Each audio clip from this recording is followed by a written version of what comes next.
game on Sunday, man. I know you're nervous for the Rams, but you got to be a little enthusiastic after being there.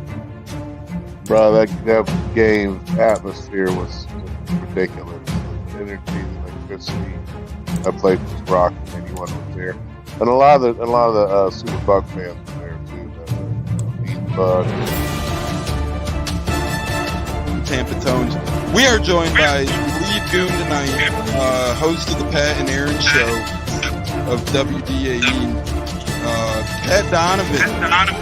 And it sounds like Stunna is bumbling a little bit. Going to put him on mute for a second until that gets a little clear. But we're joined by Pat Donovan. It looks Donovan. like Stunna's hanging out with Cheech and Chong in a car with the windows up or something over there. It does look like we got a little. No, my camera's broke. Howdy ho, howdy hey, how the hell is everybody? Welcome into the Saturday Showdown, and we got college football regular season returning today on week 0. I love the concept of week 0.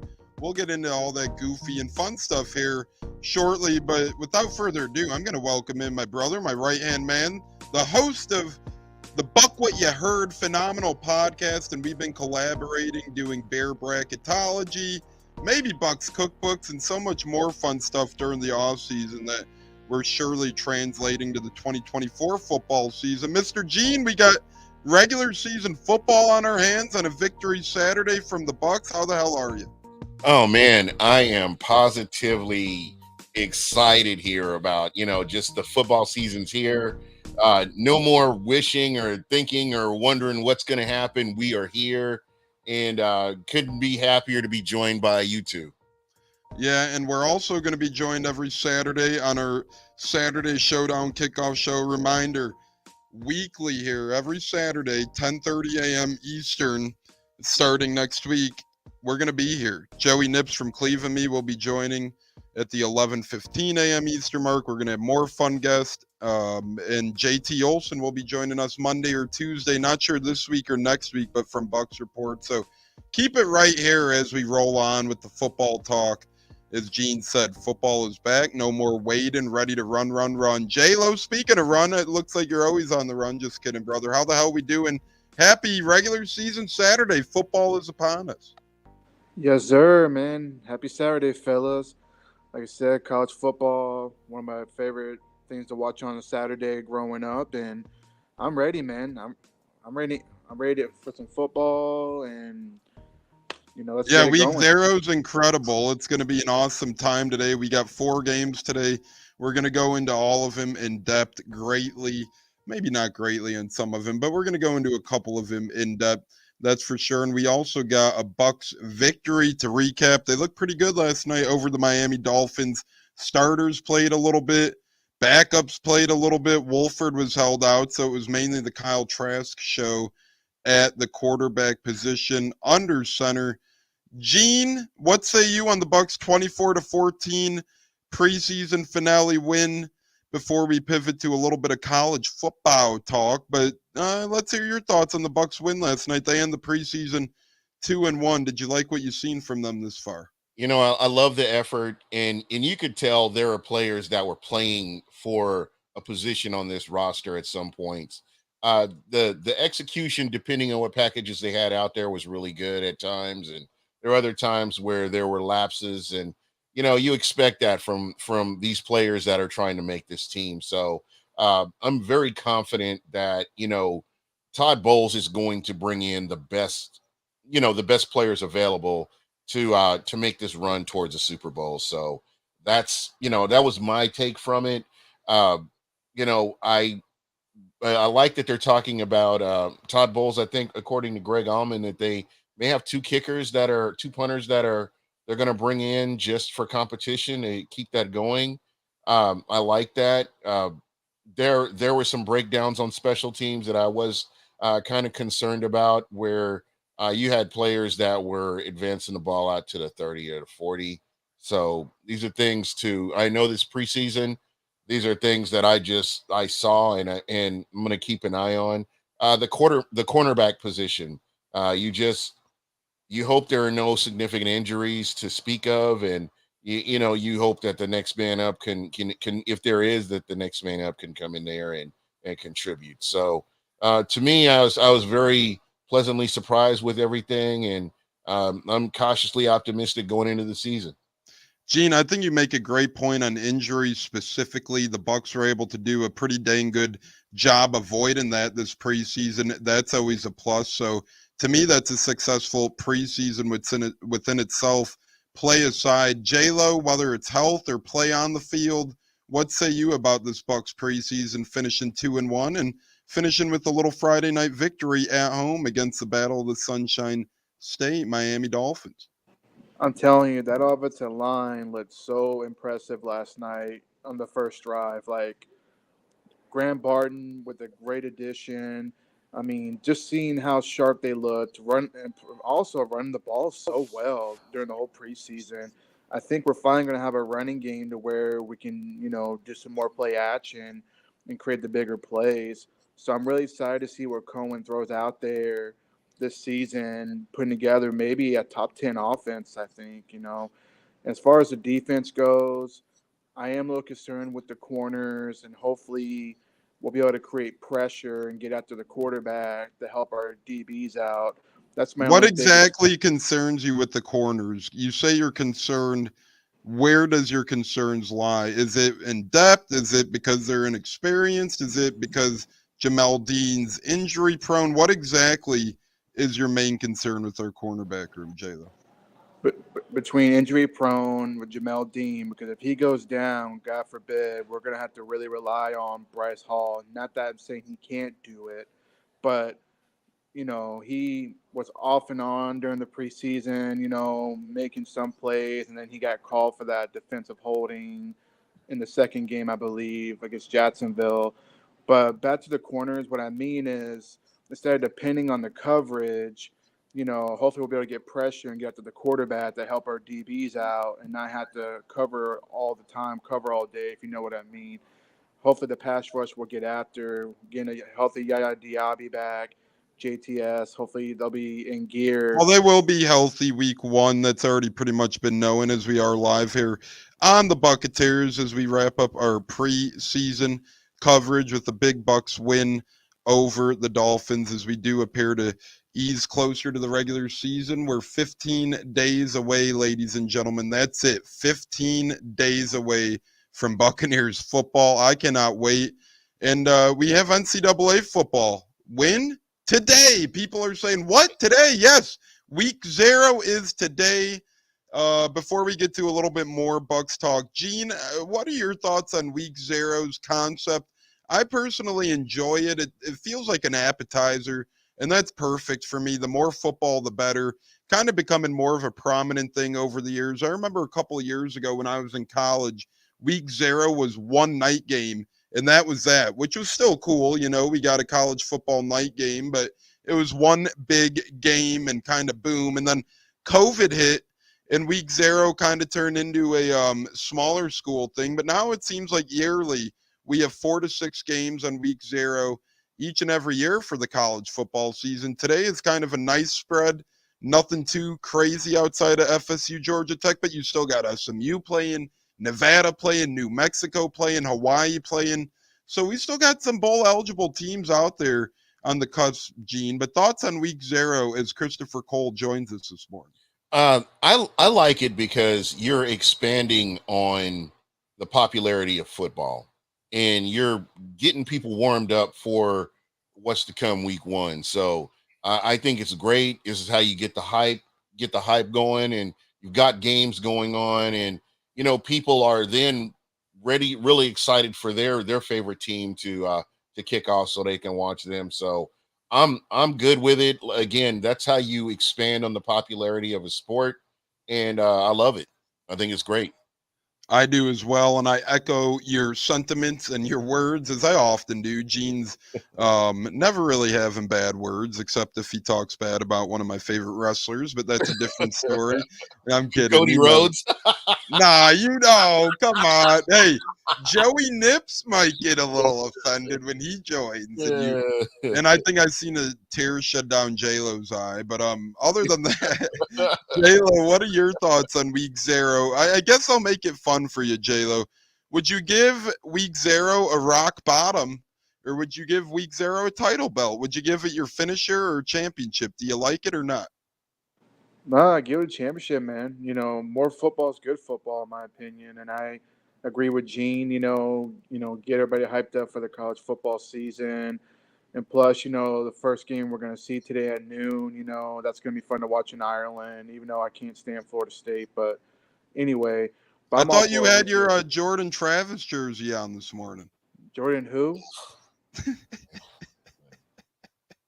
That's painful. No way in hell you'll catch me with a Florida State jersey, especially no Jordan Travis. Enough said.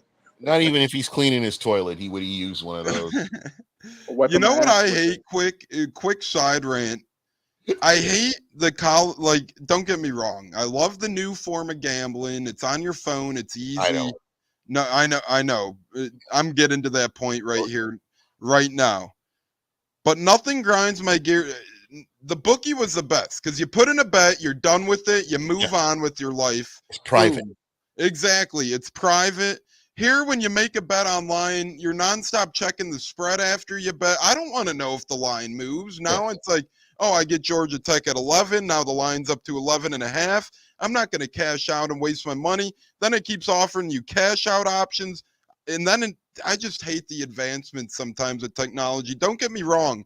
The convenience of it, I'm a fan of. But at day's end, it's a lack of privacy. The line never stops changing. You never stop checking your phone then. It's like, I should be watching the game, but I'm checking my phone for live movements and whatnot. So, Gene, as we do get in a little bit later, we got our new segment called Breadwinners. That's going to be a lot of fun where we take a look and pick a game of gambling for today. But I know you hinted to it a little bit, but the new wave of gambling on a day like today, yes, it might be convenient, but A, it's a little bit dangerous, and B, it's a little bit distracting, if you ask me. I've always liked that, we didn't have all this technology at our fingertips. You place your bet with your bookie and you're going about your day. Or you're watching the game. You're watching the game real close. And then you guys kind of link up at the end of it all. For me, in college, it was, hey, get with the bookie, you get that all straightened out. You either watch the game, or for me, I had to work. And so I wouldn't really get to check the games. I'd come back, hey, you won, or, whatever. It's kind of how it went. So this new age, again, I'm showing my age because by saying this, but it was a lot. I mean, to me, it was a lot better back then. You weren't, glued to your phones, and, you're going about your day. There were other things that you could be out doing, and it was just a lot more fun back then. I agree. And, I'm a traditionalist. And again, and one last thing, I mentioned it before, it was private, nobody knew. I mean, I could tell you right now that there are a ton of people that didn't know I had a bookie back then, and it's just kind of how it was. It's just between you and him. That's like your barber. You've got that relationship with him. So, I just did it for fun, had a great time. I think I broke even at the end when it's all said and done, but it was a lot of fun at the time. Gene, I think you hit the nail on the head with that. The relationship, the bookie relationship, it's like it's kind of like your old weed dealer, right? It's like, oh, you hit him up early and often, and, you form kind of a friendship over it, between gambling in a weird way now, unless something goes south, but that's a different story. I think me and you are gentlemen that would never let that occur, but, Exactly. some horror stories and movies were made out there over bookies, but that's for another show. But yeah, I'm all here for the traditional way. And again, this new way of gambling may be easy, yes, but again, all the things added up, not private, dangerous. You could log on and think it's just a mind fuck to me. J-Lo, thoughts on old versus new style gambling? Do you prefer the apps? Do you prefer a bookie? If you had to make one bet, where would you go, bookie or apps? I say bookie. I'm with y'all guys. I think traditional way is the best way to go. The apps are pretty difficult to do right now, so I say go with bookie. And another one more thing I did want to mention. Everything's so corporate now. Mm. You got these pencil neck fuckers in here making all this money, and before it was illegal, it was kind of a a secret. This is between us kind of thing. But now these guys have come in and they're making all this money when it used to be illegal to do. And again, there are people out here right now that have these apps at their fingertips and they have no business betting. No And business betting on sports. And then at the end of these commercials, it's like, if you need help, call 1-800 whatever I'm gambling anonymous or whatever. There are people that don't have any business gambling. And now you've opened this up, you've expanded this to everybody, and it's problematic in my opinion. And Gene, I'll tell us a quick story on that, but we do have some breaking news in the National Football League world. It seems like the Bears continue to break news at a frequent rate these days. We'll get into the Bears as they just made another trade with the Cleveland Browns, but we do have the Godfather joining us on Facebook, Bud Cannibalist, Bruce Bones Arians, the bookie. Yeah, I love that. You can tell he looks like a bookie, but quickly, guys, breaking news in the NFL. Browns Bears, I'm sorry. The Bears get defensive tackle Chris Williams and 7th-round pick. The Browns get 6th-round pick. It's one of those things where the Bears are building up their defense, and head coach Matt Eberflus kind of knows that it's an all-in sort of year for his head coach and future. So we'll see where that lands. But yesterday, the Bears landed an edge rusher from Seattle. Today, a D lineman from the Browns and Chris Williams. So good stuff there. Corey Hayes in the house. Corey, we love Corey. Say his name and he appears. It's Corey Hayes. But quick story about gambling, then we'll pivot back to the Bucs and end on that. I knew this guy in high school, and as Gene alluded to, gambling's not for everybody, but they open the door for everybody. So it makes no sense. It's a contradiction. Guys, I knew this kid in high school. He was a sports guy, but he wasn't really a gambling guy. As Chris says, yeah, the app's confusing as well. That's another aspect of it. It is very confusing on the app. It's a lot more cut and dry with the bookie. But I knew this guy in middle school, high school. Good guy, nice guy.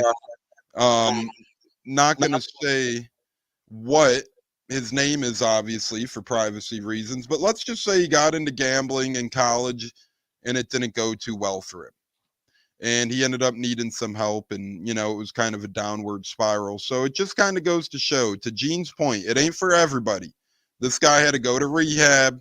He had a wife and a kid, and he was prioritizing gambling. Now, a guy like myself, I know how to shut it. If I lose money on a day, I don't want to gamble for a long time. You know what I'm saying? I got bills to pay and mouths to feed. So again, just kind of be wary out there as we do. We're going to talk a good amount of gambling on the show this year. So if it ain't for you, it ain't for you. If it is for you, awesome. As Bucs Rays Bolts joins us, Corey Hayes is so glad to have football back. It was so missed. Yeah, this is a great time of year because you have football, you have baseball nearing the playoffs, you still get UFC and wrestling pay-per-views on the regular. You got basketball and hockey looming around the corner. So we have a lot of fun stuff here in the near future. As you guys are watching our Saturday Showdown kickoff show with Tampa Tones, Gene from Buck What You Heard, J-Lo from Bucketeers, soon to be joined by Joey Nips from the Cleve and Me podcast as well. Bucks look amazing yesterday, so we'll get back into Bucks talk a little bit here, fellas. As we do go over and gloss over yesterday's game, the preseason is gone. Roster moves are about to start being made here shortly for this Bucks team. Greg Allman reported guys will start getting notified tomorrow and Monday about their dismissals from the roster. If you had to name one guy as good as gone, guys, I hate doing stuff like this, but I'm going to go ahead and say it. I thought an underrated move this morning, Todd Bowles at a press conference. Chase Edmonds and Rakim Jarrett begin the season on IR. I think that's very good for the Bucs, as that means that these guys could come back healthier and they don't have to cut them or use the roster spot on them right now as well. 2 weeks away from NFL, Corey Hayes says. Yes, sir. So rosters are going to be fluid. One guy I don't see making this Buccaneers team, I think he makes the practice squad to start. I don't think he can make the active, is Sterling Shepard. I think it's practice squad or retirement for Sterling Shepard. Some of the younger wide receivers had way too good of seasons to gloss over in the preseason. Cody Thompson balled out. Ryan Miller balled out. Canoe seemed to make a lot of big plays out there. Obviously, another breaking news thing. McMillan was named wide receiver 3, which means Palmer will be 4. Likely UDFA Cam Johnson, because Rondé Barber broke the news live last night, guys. He said Cam Johnson's making the active roster. So that means your top 5 wide receivers are already done. And that 6 wide receiver spot will probably go to a Cody Thompson or Ryan Miller or a Canoe or one of those likes that could play special teams. I got Sterling Shepard missing the active. I got him either practice squad like Moore was last year. David Moore started on the practice squad, remember, and then made his way to the active as the year went on. Gene, if you were to name one quote-unquote guy who at one point looked like a lock to make the roster, and now might not make it, who are you going with? I'm going with Sterling Shepard. That was kind of the direction I was going. It just, we're happy, we were happy to have him in there competing with these other players. I just don't see him. I don't see him pushing the needle like a lot of these other players. And again, it's one of those things that you want the best available players on the field. So I just don't see him having really competed against some of these other younger wide receivers and really making a name for himself. I couldn't agree more, as we're getting joined by a lot of great new faces here in the chat. Our favorite Canadian, Pepin Steppin, says the house always wins. You ain't lying, Bud Cannibalist. Only gamble away what you can give away. That's very true. Like at work, we reduced overtime and stuff. Some guys who used to gamble said, I'm not gambling as much anymore because I'm not making as much with less overtime. So it's a catch 32. MK says, Gene, yep. 37 needs to be gone. Shepard needs to be gone. Wow. Kokeith needs to, it's Kokeith, but we get where you're coming from. So we got Bucs, Rays, Bolts, and Bud Cannibalist saying Shepard's gone. Kokeith was gone. But Bud says Ko will make the 4 tight end room. I agree. Just depends if he's active or not on game days. But J-Lo, where are you? Oh, and Bucs, Rays, Bolts, I just mentioned Rakim Jarrett's starting the year on injured reserve. Todd Bowles announced this morning in his day after game day press conference that Rakim Jarrett and Chase Edmonds will start the year on IR, which I'm a fan of. To me, it expands our depth greatly. So that is that. But Gene or J-Lo, I'm sorry, where are you going with this? Who's going to be cut for you? I say Javarian Thomas, the corner we brought from Houston. You think he's gone? I think he won't make the roster. There were some other players I noticed last night that were playing, laying the wood and all that, which I'll get into later. But I think Javarius Thomas will be the one who I thought would make the roster. But I think he will be cut and either go to the practice squad or go sign somewhere else. Thompson or Miller is Mike backup. Where are you heading, Gene? Are you going Ryan Miller or Cody Thompson if you could only keep one of those guys? I would go with Miller probably, or more so. And shout out to Tobias all the way from Germany. Hey, Tobias, that's awesome. My man, he showed us a great time when we were over in Germany for the Bucs game. Never forget him. He made a friend for life, That is awesome, as we do have Germany viewership, a friend for life. Gene, it's hard not to be friends with you unless you're Emily or JCL, and then that's a different story. Before we bring in Joey Nips, J-Lo, Cody Thompson or Ryan Miller to make it. I do like Ryan Miller's size. He was a tight end at Furman, now kind of converted wide receiver. But what say you, J-Lo? Thompson, Miller, who you got? I'm going to go with Thompson. I liked what he's done during the preseason games. But I wouldn't mind Ryan Miller either, but I say Thompson. Thompson showed a lot of heart out there during the preseason game, so give me Thompson. As we have Donnie Pepin saying he'll be in Detroit week 2, repping hard for our team. That's awesome. I was thinking about going, but I got too many games this year. I'm road tripping and other events to plan. And paying Culp. Yep, that's going to be the tight end room. It just depends who's active on game day. And I could see it coming down to personnel decisions. What's the defense like we're facing? Are we going to be running more that day? Are we going to be passing more that day? Run heavier days, we'll go Kokeith. Pass heavier days, probably Devin Culp. we'll see where that goes. As again, we're moments away from Joey Nips joining. I disagree, Christopher Cole. I think they're going to play the wait and see approach with Chase Edmonds. They put him on IR if you did miss it to begin the season. So now they have the choice. When he gets healthy, and say if Sean Tucker's not footing the bill or whoever running back 3 may be, they could easily turn to a veteran like Chase Edmonds. But say the running back room's looking great, they could easily say, hey, we're just going to stick you on the practice squad and see where that goes. MK's in the house. Brian Cook's in the house. B-Rabbit in the house saying, yo, yo, yo. Speaking of B-Rabbit, I know Joey knows B-Rabbit very well. We love our guy Brian Crook listening. Always awesome stuff. Joey Nips, how the hell are you? Colts looking pretty good this preseason. Bucs looking pretty good this preseason. We got college football on the back burner today. We got more preseason games out the ass. It's just an incredible Saturday to talk football with you, gentlemen. Joey, how the hell are you? Oh, I'm doing fantastic. First off, it's an honor to join you great gentlemen, as always, to be a part of this beautiful fall feel morning. I don't know about you guys, but when you woke up today, things felt a little different. The grass was a little bit cooler. The sun was a little bit brighter. Everything was shining down on this glorious day for college football. We have 4 games, 8 elite teams. Don't care what anybody says, even if you're the team playing Hawaii who couldn't even travel the right direction. Poor Delaware State, right? We're going to get into them too, but good beautiful. Call.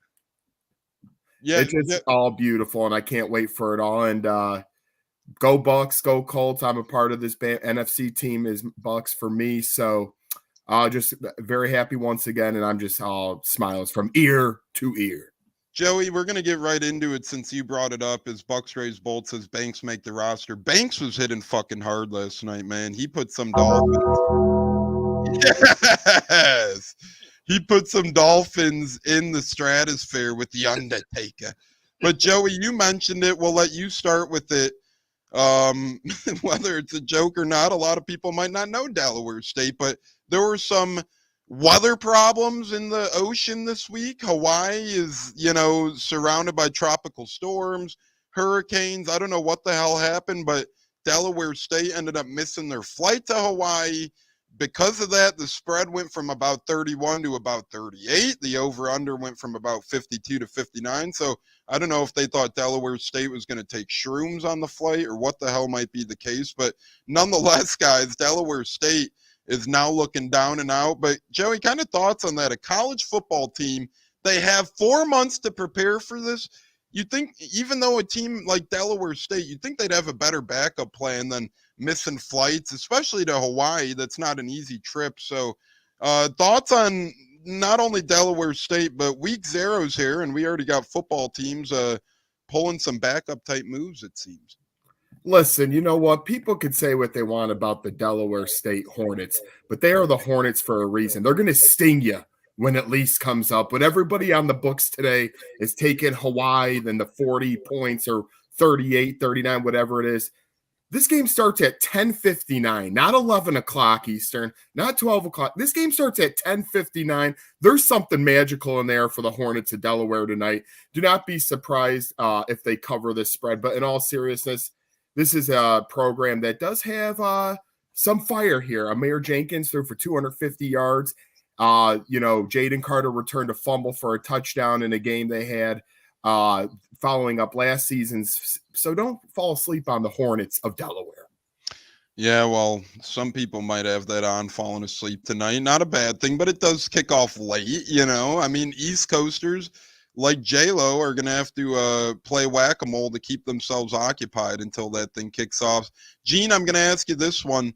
Brandon Walton makes the practice squad. I'll be surprised. Some MK thoughts on Brandon Walton? I don't think I'll be surprised. He's been in Tampa for a couple of years now. He's a reserve lineman. I think his chances at making the active roster diminish, but I'd really be shocked if Brandon Walton doesn't end up a Buccaneer in some way, shape, or form, just because his versatility and his years he spent here. Gene, what say you? Yeah, absolutely. I mean, this is going to be a long season. And, I remember, I would even go like 5-6 years ago. Maybe let's go 6 years ago, when people were pissed off because the guy that they liked wasn't seeing the field.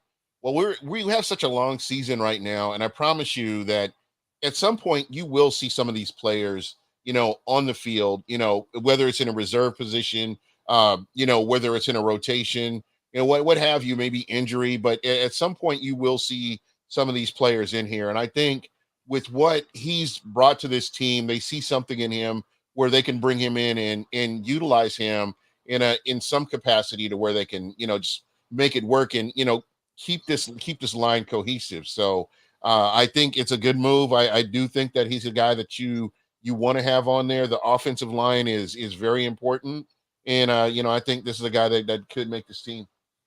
Couldn't agree more, Gene. I think Walton could as well. B-Rabbit says, I came here to see Joey. Now he melts his pants saying Joey and all exclamation points. So we got a Joey fan. At least there's one of them out there somewhere. No, I'm kidding around. J-Lo, I know you're in the stratosphere or you're somewhere, but we got another one saying Tucker won his spot.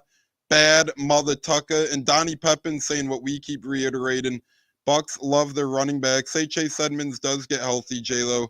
How do you see that backfield shaking out? Depending on the health of the other three running backs, because obviously Tucker is going to make the roster. I think he'll contribute when his number is called.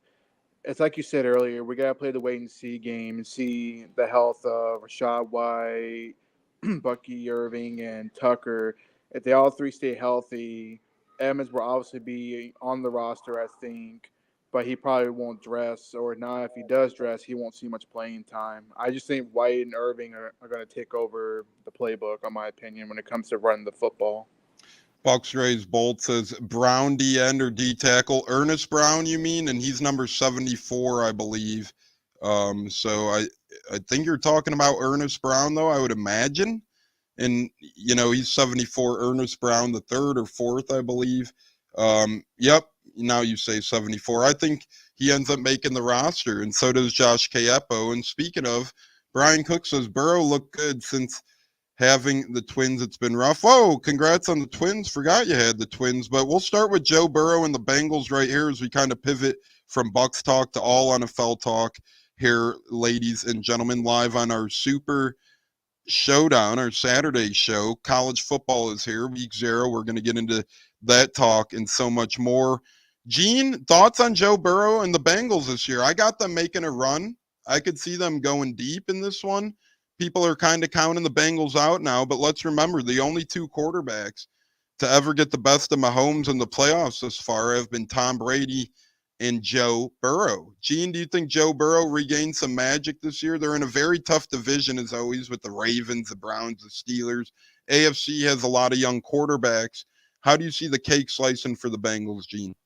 Well, for the Bengals, I think the key is the offensive line being able to keep Joe Burrow upright. That's going to be a huge factor in the running game. What is this Cincinnati running game going to look like in the regular season? I know you got to see him in the preseason, but that really doesn't give you a take on what they're going to look like in the regular season. So it's going to be interesting to see. But I believe if they can keep him upright, very smart quarterback. And I just think he's just had some bad breaks early on in his career, but I think he can recover from that and definitely make that division competitive.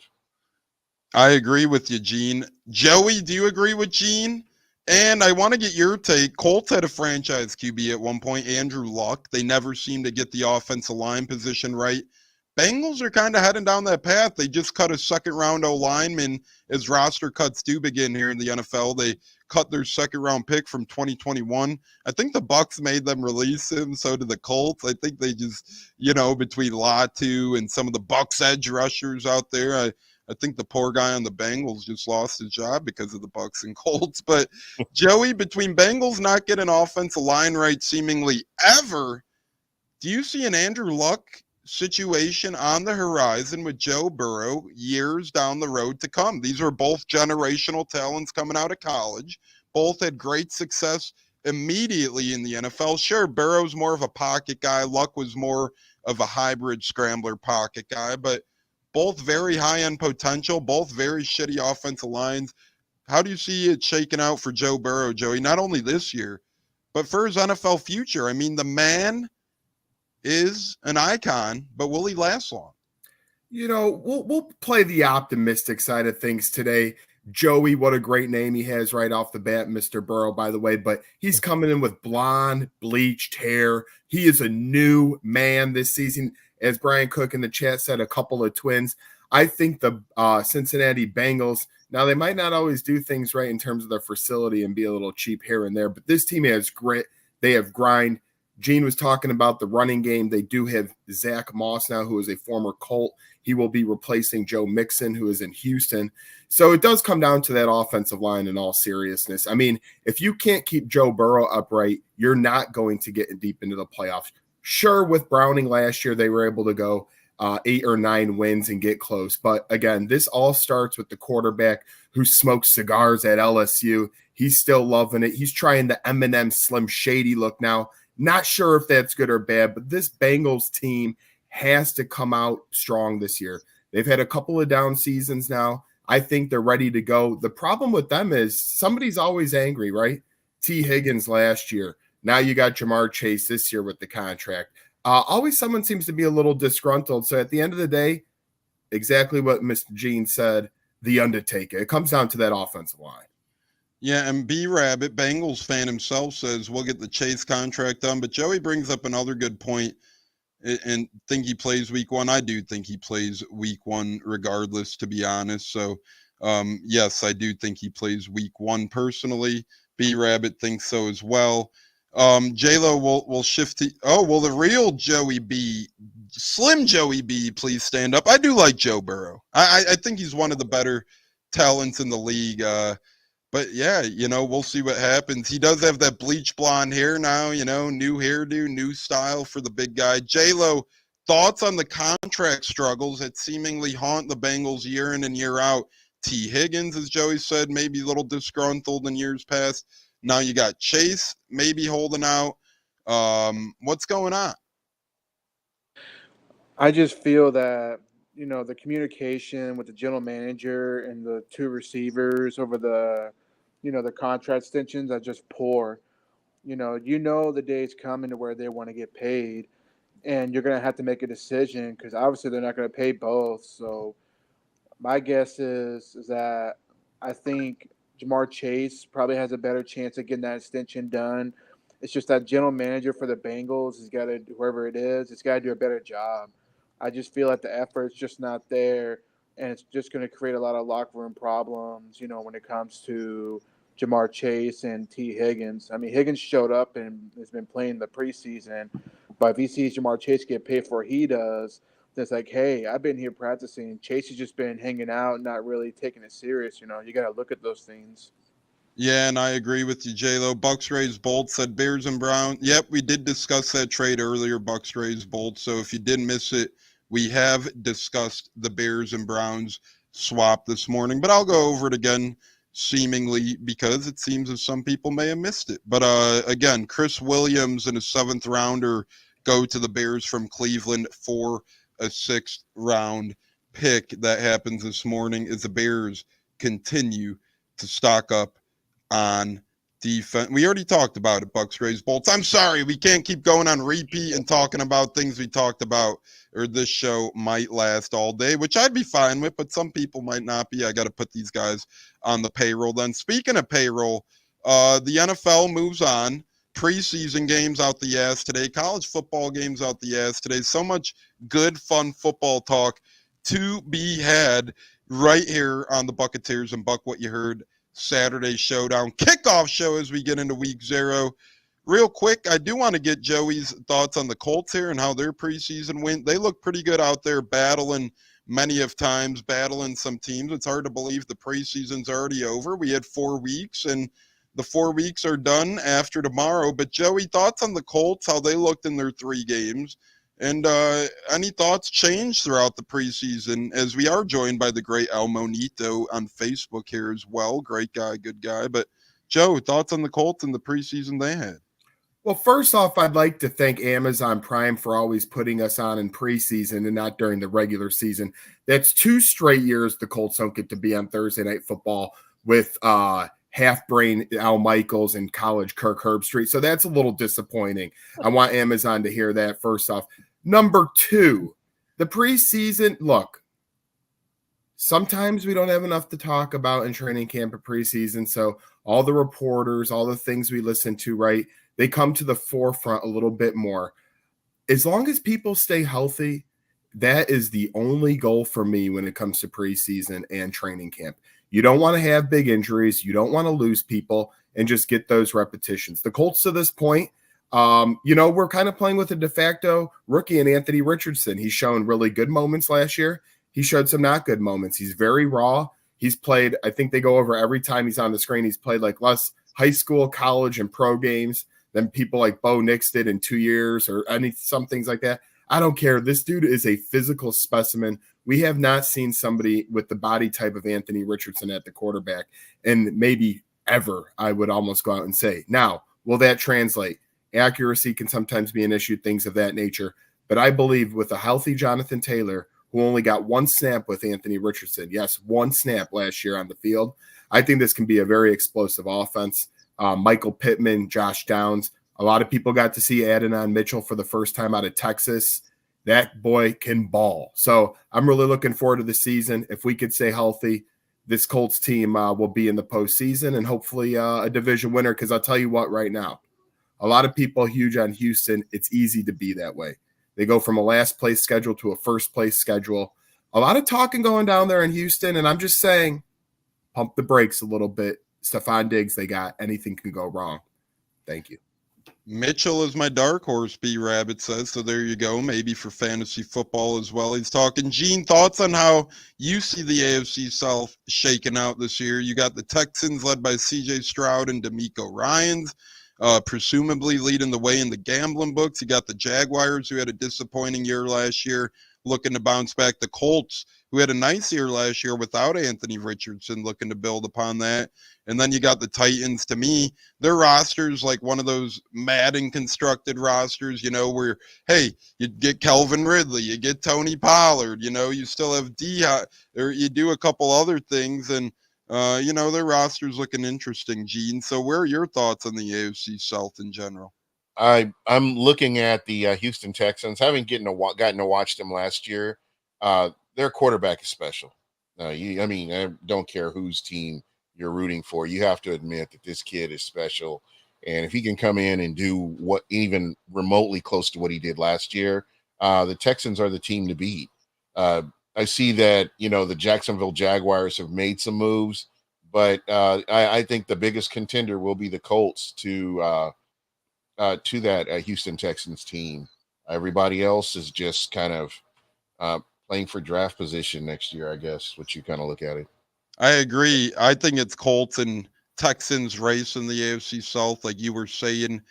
Gene, as MPJ always finds way on my roster. Bud saying Michael Pittman Jr. is a big fan of his in fantasy. J-Lo, thoughts on the AFC South quickly? Who you got? And you think any of these teams are down and out already? On the AFC South, right now, obviously Houston is the favorite, I think, from what I've noticed. No disrespect to the Colts. I think the Colts are up there to compete and possibly take the division from them. Jacksonville is a bit mystery to me. Trevor Lawrence, I just don't know if he's really elite to me. I would take Burrow over him any day. I think most people would. I don't think that's a question, to be honest. No, you ain't lying. But I do see the Colts possibly being the team that could take that division from them. So give me the Colts. I think AR is going to get it going. It might be a little rusty at first, But for the most part, I feel like if everybody stays healthy, I think the Colts can take the division and pretty much put the Texans in a wild card mode. J-Lo just got me all bricked up. Health dependent. Well, Gene said the same. He thinks that the Colts could everybody's doing a great job. Give the Texans a run for their money. So we got Texans and Colts, it seems like, is a consensus for the battle of the AFC South. Brian Cook says, Jags trash and go Georgia Tech. Whoa, we got B-Rabbit. Yeah, Georgia Tech, baby. Out here making some statements. We are about to get into college football talk, and a lot of it, because we have week 0 regular season here. But we're going to talk Bucs a little bit here briefly before college football again. Joey, I want to get your thoughts as we summarize the Bucs preseason game. They did win 24-14 last night as an exclamation point on their preseason. They went 2-1. It looks like the Bucs front seven was Youngry all preseason, often making great plays. Joey, what say you on the status of the Bucs as they head into the NFC South battle with a lot of people hot and heavy on Atlanta's tail after their offseason? How do you think the Bucs are going to do this year, and what has their preseason done for you, if anything? Listen, it is so underrated to have cohesiveness on a squad. The Colts know that best as we're bringing back all 24 starters. Yes, I did not stutter, all 24. That's the first time in history. Bucs are doing a lot of the same with a lot of good players that they brought back. Atlanta, it's going to take time. I don't care what people say, all this hype, blah, blah, blah. They barely can get anybody on the same page. They can't even get their quarterback room right, okay? That's number one. Number two, the Buccaneers is preseason. Again, I just want to see people come out healthy. I have liked what I've seen from some depth pieces that could make big plays, but it's all about the Bucs this year in that division. They have the most cohesiveness. The Panthers, irrelevant. Saints might as well be irrelevant. And then it comes down to Atlanta and Tampa Bay. And like I said, if you're going to do a coin toss between those two, again, Todd Bowles, I'll take over. I do like Raheem Morris, but I'll take him there. I'll take Baker Mayfield over Kirk Cousins, who's coming off a big-time injury. I know people recover from that, but do you not – I mean, come on. They can't just ignore that right now. So I like what the Bucs are doing. Yes, they lost Canales, but you could take him and Bryce Young. They'll be both out of the league in a few years anyways. Ooh. Tampa Bay, Buccaneers. Go Bucs. I agree. Bud Cannibalist says take them times 300 to win the NFC South. I think that's really good money for the Bucs. Again, Raheem Morris, good guy, nice guy. Got to meet this guy. Smart on both ends of the ball. Been an assistant coach, a coordinator. But remember, he's been a head coach twice now. Failed in Tampa. Didn't go so well in Atlanta the first time. We'll see if he could bounce back and instead of the interim head coach title, earn the full head coach title here in the NFC South. It's Gene, it's J-Lo, it's Joey, it's Tones on the Saturday Showdown special here, our third one of these, and I'm having a lot of fun with the fellas. We still got our breadwinners segment to come. We're going to go into all four of these college football games in great detail as well. And remember, whether you're watching on Bucketeers, Buck What You Heard, remember to hit the like button, subscribe on YouTube, and turn that notification bell on. So when we go live every Saturday, Tuesday, Monday, Thursday, whenever the hell you could catch Gene, myself, J-Lo, or Joey, you'll be surely notified, and you'll never, ever miss a beat. Speaking of beats, bettors know that bad beats do happen. Sometimes you think you're winning a bet the whole damn game, and just like that, the bet can crumble before your eyes, just like that. And Justin Steele says, I smell college football season. The Cubs pitcher's excited. I'm excited as college football is here. Woo! Ladies and gentlemen, it's going to be an incredible college football season. It's a different one. I thought Joel Klatt made a good conversational statement earlier. He said, hey, look, it's all new, but it's all the same, right? You get 12 teams playoffs. You get different conferences. You only get Power 4 instead of Power 5. A lot of new spinning pieces. But at the end of the day, it's all the same teams. It's all the same fields. It's all the same gambling you're doing. Everything stays the same no matter how different it is. And we do have 4 games today. And we're going to go around and kind of give our thoughts on each of the games here. We're going to give our highlights here, and we're obviously going to start with the big one across the pond. This one's taking place in Europe, in Ireland to be exact. Guinness is flowing. College game day is flowing. You got the beer being poured. You got Sheamus from WWE in the house making decisions out in college game day. Again, we have preseason ball on today as well, but it is about college football. Noon Eastern, 20 minutes from now. Kickoff is set to hit across the pond. Florida State at Georgia Tech. Georgia Tech currently at 11.5-point underdog. Over under in that one is 55 in this ACC battle. Georgia Tech came on strong to end the year last year, getting a bowl win in the Gasparilla Bowl, I believe, over Central Florida to be exact. And then Florida State obviously were big playoff snubs last year.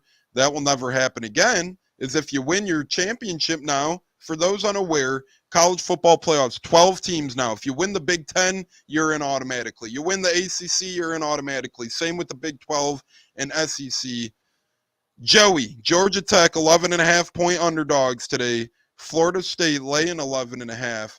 Florida State's going to be a little pissed off, but they do have a lot of new faces this year. Let's remember, Jordan Travis, their starting quarterback from last year, is in the NFL now.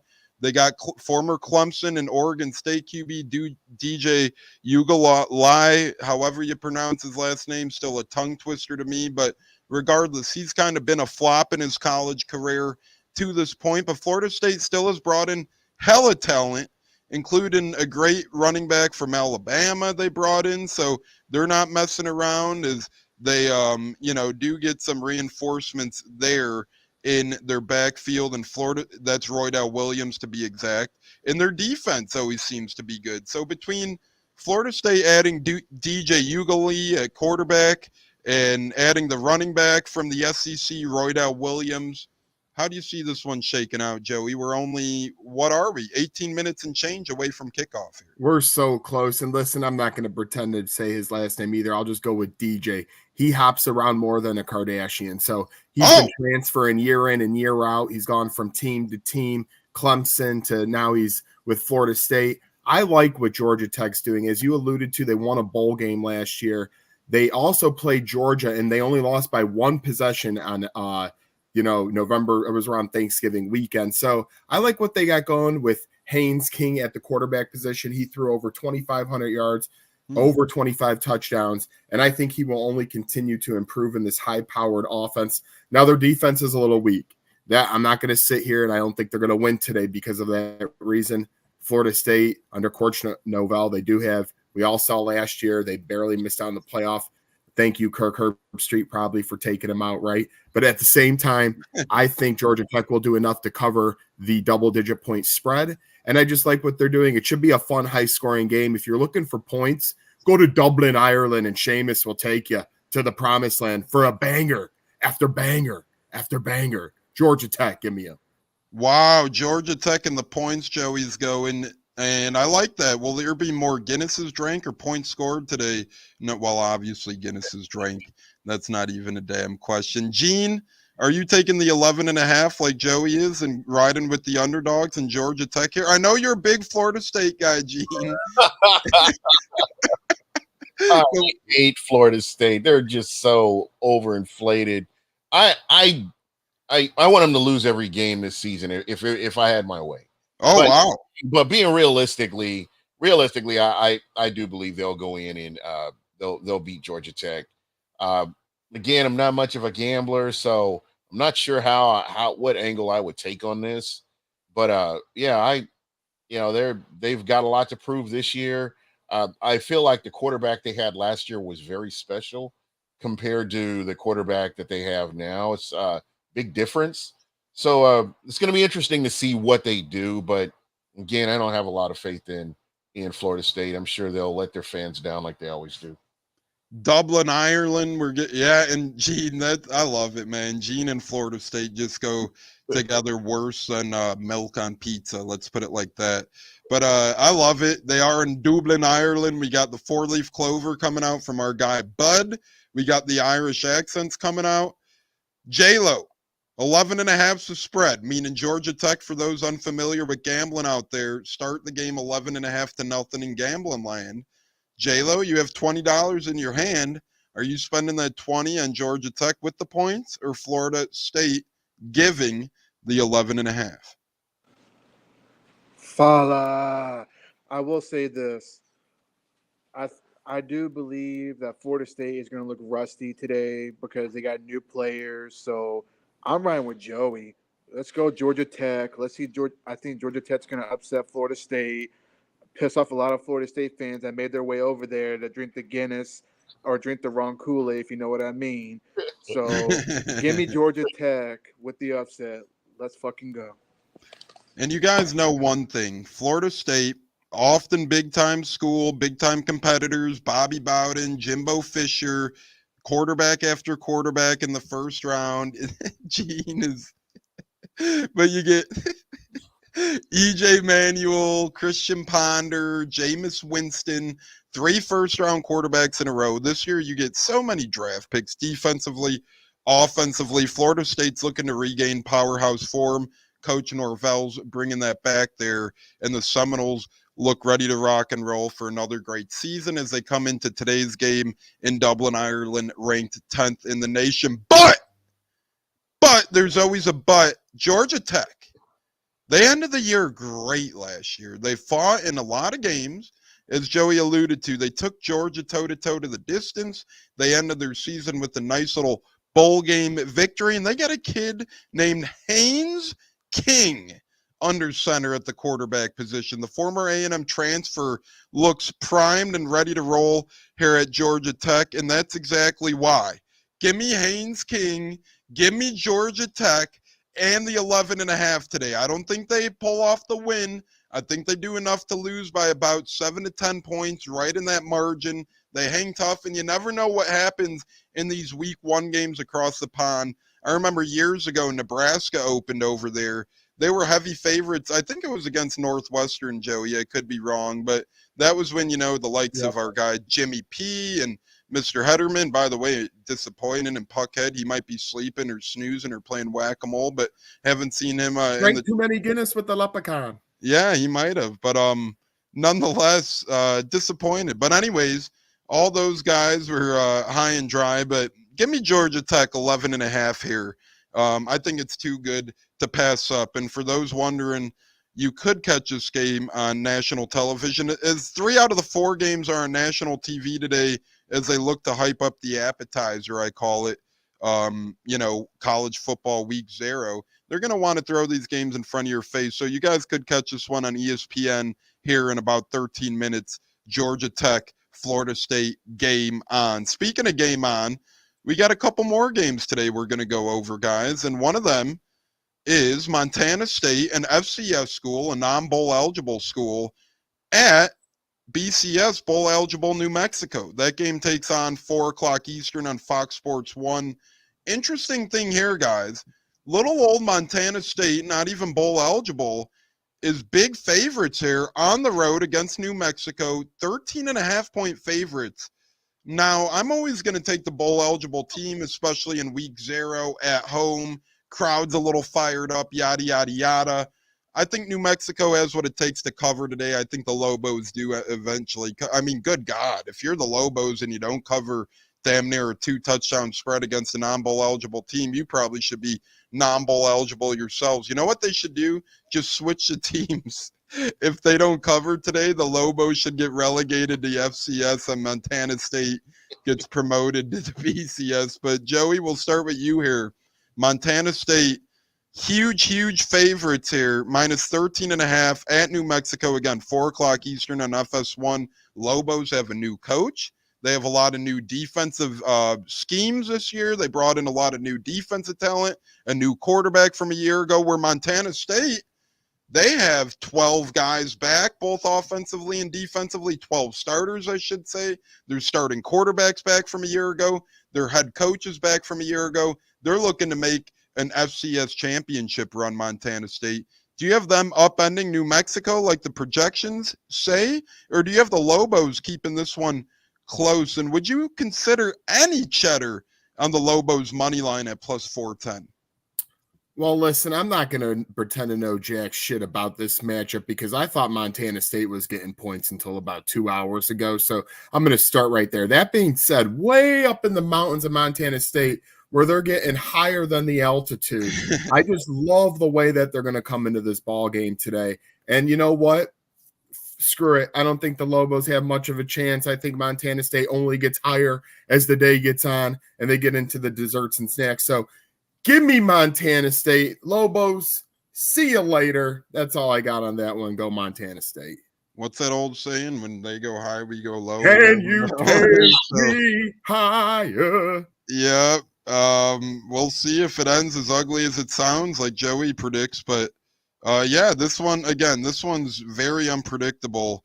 You get a bowl eligible team projected to get hammered by a non-bowl eligible team. You don't see that every day. Montana State at New Mexico Lobos, 4 o'clock Eastern. Gene, you got any dog in this fight if you were to sprinkle any cheddar on this? Again, how odd is it that a bowl-eligible team is getting damn near 2 touchdowns opposed to the FCS team?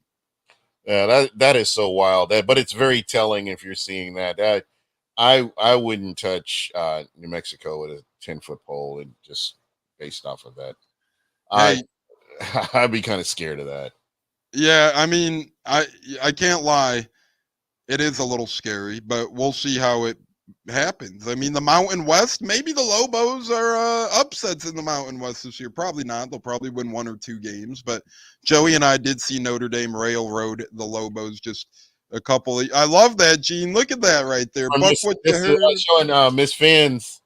Yes, our friend Miss Finn. She joined. Gene, how was that? She joined the show the other night. High football IQ. I really had a great time. Hope to collab with her again at some point, but I had a great time. And Miss Finn's, I watched from afar, but I hope to get to meet you one day as well on camera. You were incredible. We do appreciate you coming on Buck What You Heard and Bucketeers, and you were very knowledgeable. Between you and Dolphin, I will say this, Miami has some prominent lady fans out there with very good football brains on their shoulders. So everybody make sure you get Miss Finn's and Dolphins approval, stamp of approval this year for the Dolphins. J-Lo, thoughts on the 4 o'clock kickoff on FS1, Mountain West Lobos taking on FCS Montana State, and 2, thoughts on Gene's Buck What You Heard takeover on Thursday night? No, Gene never fails, man. Very impressive what he did Thursday. I was halfway through, so please don't hate me on it. I will finish watching it eventually, but for the most part, it's always good, to collab with other NFL fans, around the globe. So, shout out to you on that one. As far as the game goes, truthfully, I don't really know too much about these 2 teams, so I'm gonna follow what Joey said. I'm just gonna go with Montana State. I think the Lobos, are the Lobos. That's pretty much what they are. So I say give me Montana State. Give me Lobos spread. Again, I'd be dumbfounded if I bet against a bowl-eligible team getting 13.5. I think they lose, but I think it's by 12 or 13. Someone's got to do it. We can't all keep agreeing it like peaches and cream. It's so funny. You're the lone wolf here. Yeah, let me get my lone wolf. That was horrible. Oh! I'm going Lobos. We'll see. We'll see. MK says, Miss Finns, we have the 2 most important pieces, the Gene Machine and Baker. Gene, you're getting calls to be our backup left tackle. You're getting calls to be our important piece to the puzzle here. So I guess what I'm saying is if the Bucs have a bad year, we're looking at you, brother. That's for damn sure. Yeah, definitely. There you go. Speaking of looking at you, game number 3, 8 o'clock Eastern tonight, CBS Sports Network, again, nationally televised. SMU, they're newly found. SMU relocated. They're now a Power 4 football team. Still weird saying that, Power 4 instead of Power 5. But SMU has realigned this year, and it'll be interesting to see where they belong. But again, they are Power 5 now. They're in the ACC. They have a very high-end offense. Gene, that game's on CBS Sports Net. They're laying 26.5 points, 8 o'clock Eastern in Nevada. Are you going with Nevada getting the 26.5? Or are you going with the high-flying SMU offense dropping the 17? And what's probably the second best game on today's plate? Hey, I think SMU's coming out to make a splash, and this is one of those things where I would be real wild. They've got that one wild pick. I am taking SMU, and I think they would. I think they'll cover. So that would be my pick. I like the pick. I mean, their offense is incredible. And you guys who aren't big college football guys who do watch a game later today, when SMU scoring touchdowns, remember what we told you. Their offense is special. Is very special. Joey, 8 o'clock Eastern. SMU dropping 26.5 against the Wolfpack in Nevada on CBS Sports Net. Are you sticking with SMU like Gene? Oh, absolutely. Why would I not? Going back during the COVID days, Buck What You Heard made a phone call. They answered the phone right away. That show is awesome. They do great stuff over there. In the time when it was hardest for people to communicate, I look towards Buck What You Heard for a good time. So just want to say shout out on that end, because truly people say they answer phone calls, you never hear it. No, those people live up to their word. So thank you for that, Gene. And yes, I agree with Gene. Why wouldn't I after I just kissed his ass for 30 seconds saying how good of a show he is? Yes, I'm giving SMU. I'm giving them all 27 points. They're going to be electric to watch, scoring 50 plus today. Give me SMU. Give me the over and all the good stuff. That is incredible. I like your I like your reasonings, and I think SMU comes in, plays good, offense high power as well. But again, week 0, you never know what happened. Give me Nevada to barely cover. I have them limping into a cover here. I think it's going to be ugly on their end, but I think they lose 41 to, let's say, 41 to 17, and that's covering for them. So let's put it like that, 41 to 17, or I'll say 41. Yeah, no, we'll go 41-17. That's what we'll do. I think they cover 41-17. J-Lo, what say you? SMU, Nevada. SMU's debut in the ACC Conference Power 4. Where are you heading here, J-Lo? Well, fellas, because Nevada's home, right? Are they home, Nevada? Yep, they're getting. That's why they're getting 26.5. I'm sorry. I say give me Nevada at home. I think SMU is going to feel the pressure, man. I feel like Nevada's going to come out in front of their home crowd and show up and upset SMU. Wow, so you're going SMU or Nevada to upset SMU. I like that. That money line, guys, by the way, if you were feeling a little funky and you think SMU could pull it out or Nevada could pull it out, money line is times 16. So you put $1 on Nevada money line, that would win you $16 if they somehow won. Not going to lie, I made a pretty hilarious parlay. I made a New Mexico and a Nevada money line parlay. I only put $1 on it.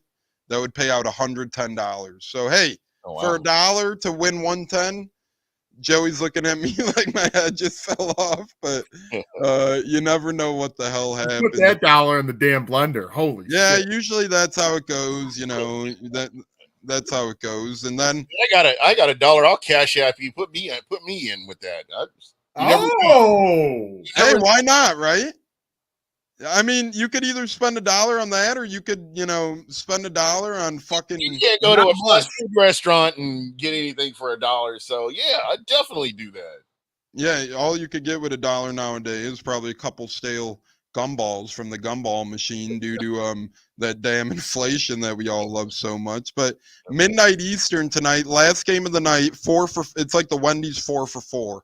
4 for 4 today. Hawaii, or tomorrow technically, as it's midnight Eastern, but Hawaii taking on Delaware State. Again, Joey mentioned it earlier. Delaware State had some travel issues getting into Hawaii earlier this week. Spread went from 31 points all the way up to 39.5.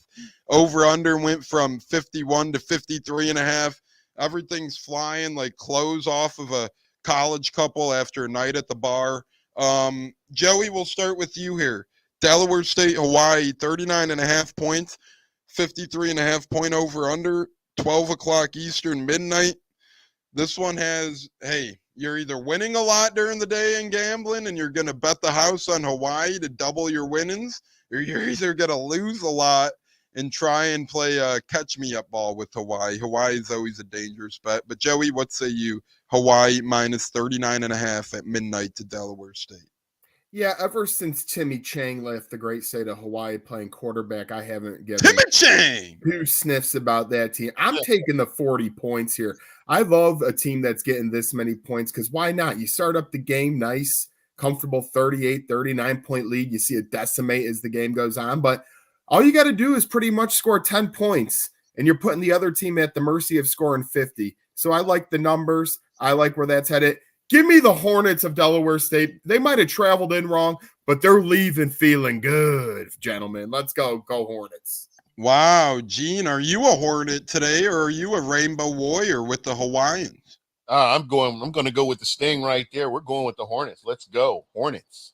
Wow. And J-Lo, are you going to make this a Hornet special and go with the Hornets of Delaware State as well, getting all them 39.5 points? That's a lot of points for a week 0 game, especially against a team like Hawaii. Somewhere over the rainbow. Oh, So Oh, you already know what that answer is, fellas. If you're familiar with that song, I'm taking Hawaii at home. I think the traveling's going to mess them up. Pull that freaking stinger out of the hornet's nest. Give me Hawaii. I'm Sorry, in. Joey. You just go travel to Hawaii and hang with them then, okay? That's how that goes. Honestly, I think Delaware State ends up covering, but I like the over a lot in this one. If I were to pick one thing to bet on, I think it gets to the over. I can't see either of these defenses being too electric out there today. No offense to Hawaii or Delaware State. Neither of their defenses are ever too electric. I think that 53.5 point mark is very reasonable, maybe by Hawaii themselves, but give me Delaware State to cover and give me the over. Is real quick before we get to our breadwinner segment where we make our bets of the weekend. It could be any sport, any team, preseason football, college football, MLB, whatever the hell it might want. Breadwinners, we'll get to it shortly, and then our final words. We're going to get into brief fantasy football talk. J-Lo, how many leagues are you in this year, and when's your first draft, my friend? So I'm in 3. I was trying to reduce it to 2, but I couldn't, dip out on one of the leads. So I'm doing Hard 3. to say no. Never, yeah, it's hard to say no. And I love fantasy drafting. My first one is going to be on a Sunday, the day before Labor Day, and that was going to be a draft party. So hopefully I'll be able to make that one. And then my second one will be the league I run. Will be Monday night on Labor So Day. you're in the 2 for 2. I love it. That's incredible. Gene, are you in any fantasy leagues this year? Do you have any drafts coming up if you are? No, there's got a whole lot of stuff going on with family, so I can't really focus on it like I want to. So it'll be next year. I will definitely be a part of something. Hey, family always first, brother. That's the motto here. Football's great, but family always first, especially in the fantasy land. So, J-Lo, you're in a handful of leagues. You got your first on a week from Sunday, and then you're running your one on Monday. Joey, what's your outlook looking like for the world of fantasy football? Do you have any drafts upcoming, and how many leagues do you find yourself in this year, my friend? Absolutely. I'm leaving right after this show to go to a live fantasy football draft in the city of Chicago. So I'll be making my first action there. And then, as you know, we're in a few leagues together ourselves. So I got quite a few things going on. Hate balancing that many leagues, to be honest. I recommend keeping it at 2 or less for the viewers out there, as I do not do that. Tones and I are about 4, 5, 6, whatever it might be. It gets a little tough, but it's a lot of fun. I can't wait. Everyone's on a fresh, clean slate, and my roommate has to buy the pizzas because he came in last season, so he's buying the pizzas. That's why his credit card. That's why his credit card's been mute for months. It must be he's saving up for those opens the wallet and a moth comes out.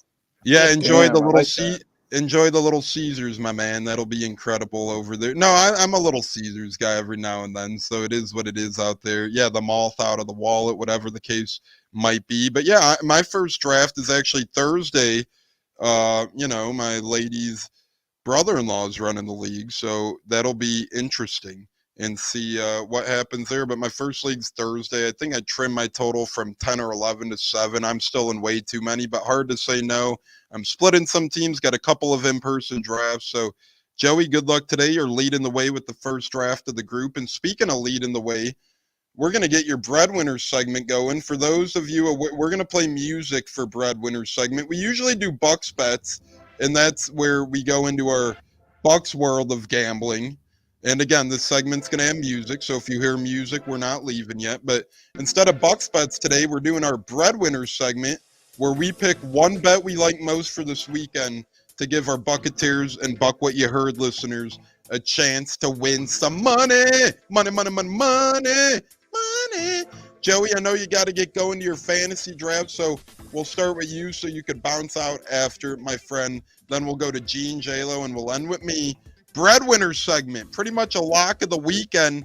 Could be today, could be tomorrow. Again, could be preseason college ball. And I'm going to keep track of these, unlike some people making up fake percentages out there on how they gamble. Tampa Tones is here to give the real percentages for our gambling this year. And it's all fun. I don't care if you fucking go 0-18. I don't care if you go 18-0. Actually, we want you to do good because we want our listeners to win money. But Joey, what say you? Who's your breadwinner of the weekend, my friend?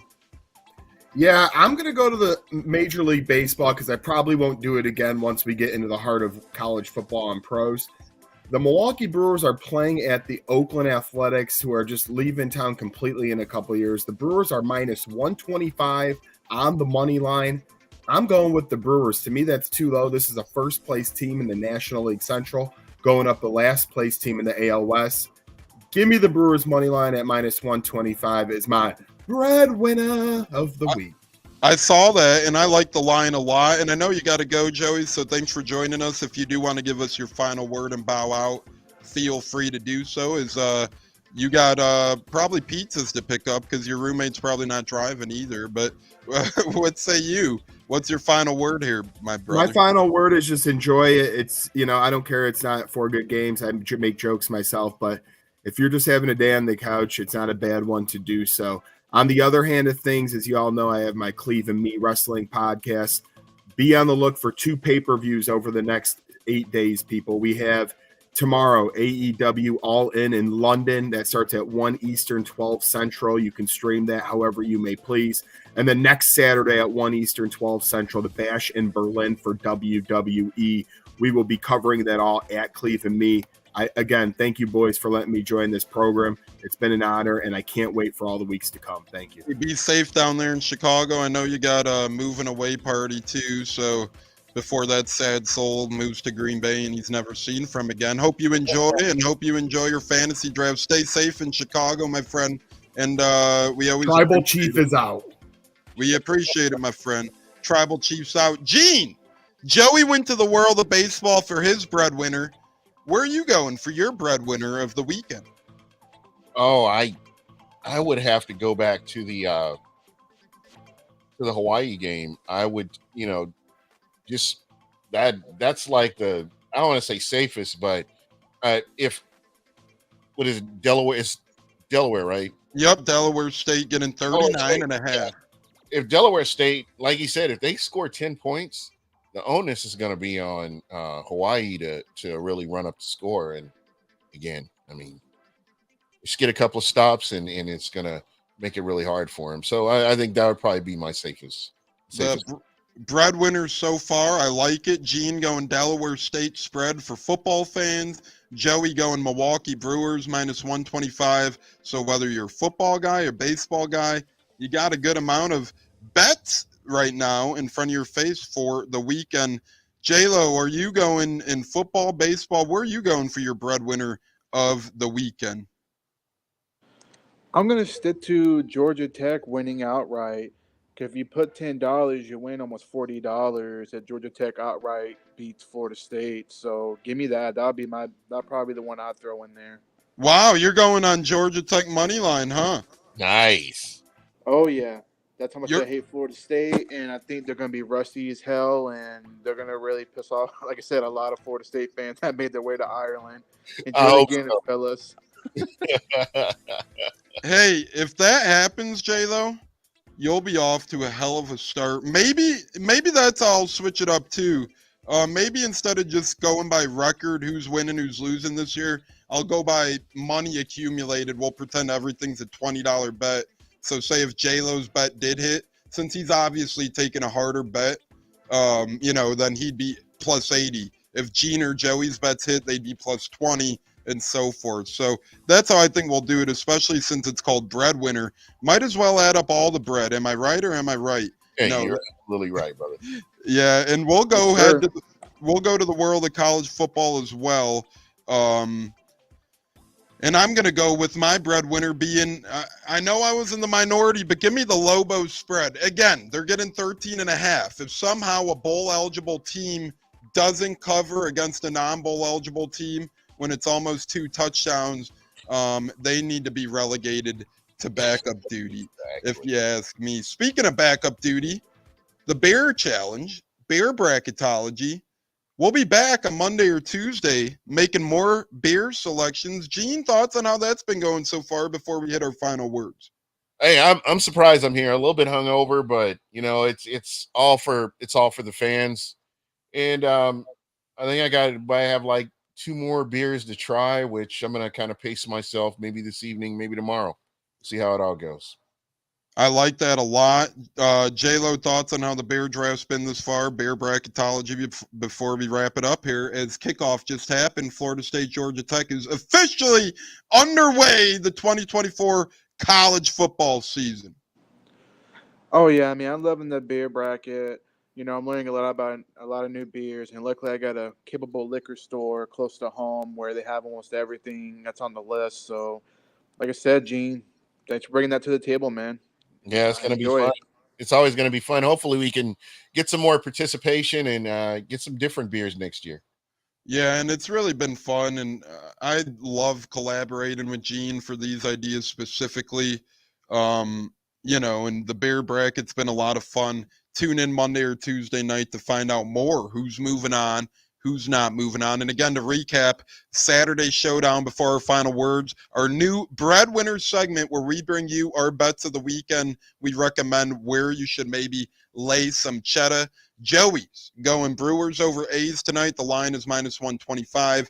J-Lo going Georgia Tech money line, feeling a little risky. Money line times 440. You could still get your live bet in. Gene going with the nightcap, Delaware State plus 39.5 over the Rainbow Warriors. I do like that. And I'm going with the lowly Lobos plus 13.5 over Montana State. No disrespect to the Lobos, but not a lot of love for those guys today. Gene, final word from you. You did incredible this week. You were on the early show. You were on Thursday night with the great Dolphins lady, as we gave her some love earlier. We'll be sure to link her stuff in the bio and stuff as well. And now you joined us today.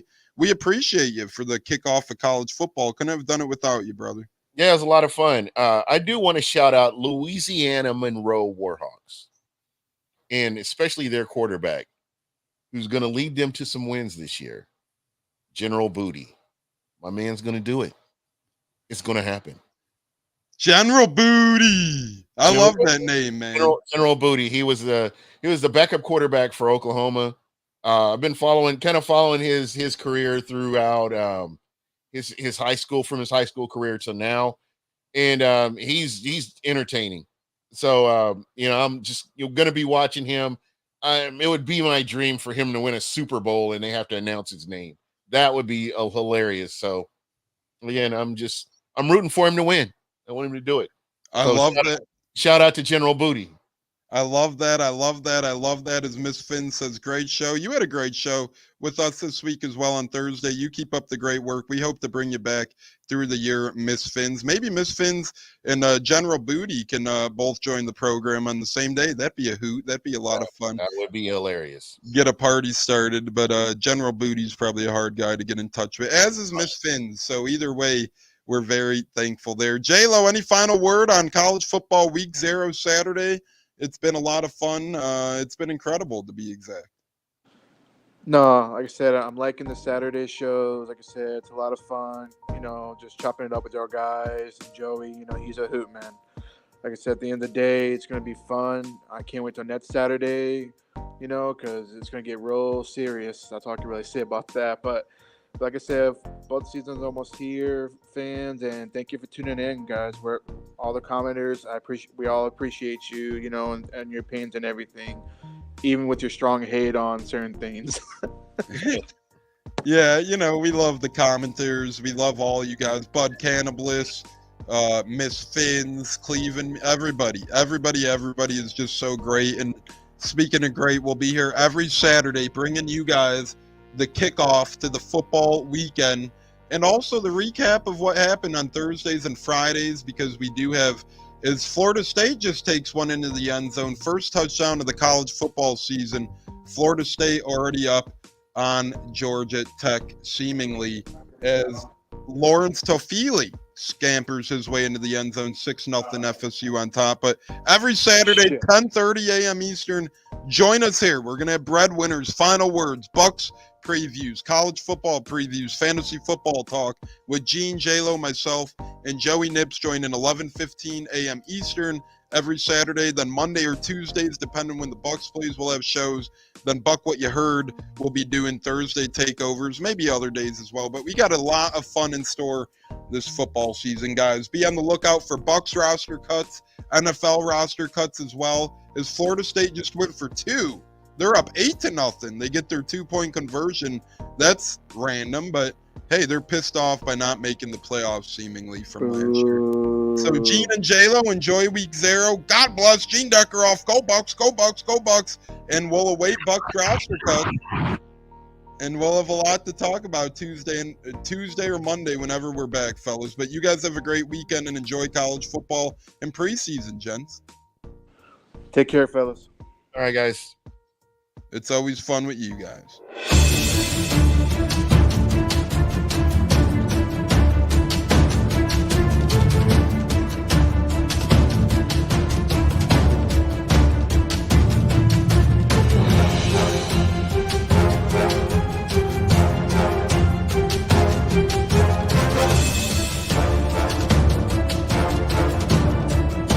Game on Sunday, man. I know you're nervous for the Rams, but you got to be a little enthusiastic after being there. Bro, that game atmosphere was ridiculous. The energy, the electricity. That place was rocking. Anyone was there, and a lot of the Super Bucs fans were there too. Tampa Tones. We are joined by lead goon tonight, host of the Pat and Aaron Show of WDAE, Pat Donovan. And it sounds like Stunna is bumbling a little bit. Going to put him on mute for a second until that gets a little clear. But we're joined by Pat It looks like Donovan. Stunna's hanging out with Cheech and Chong in a car with the windows up or something over there.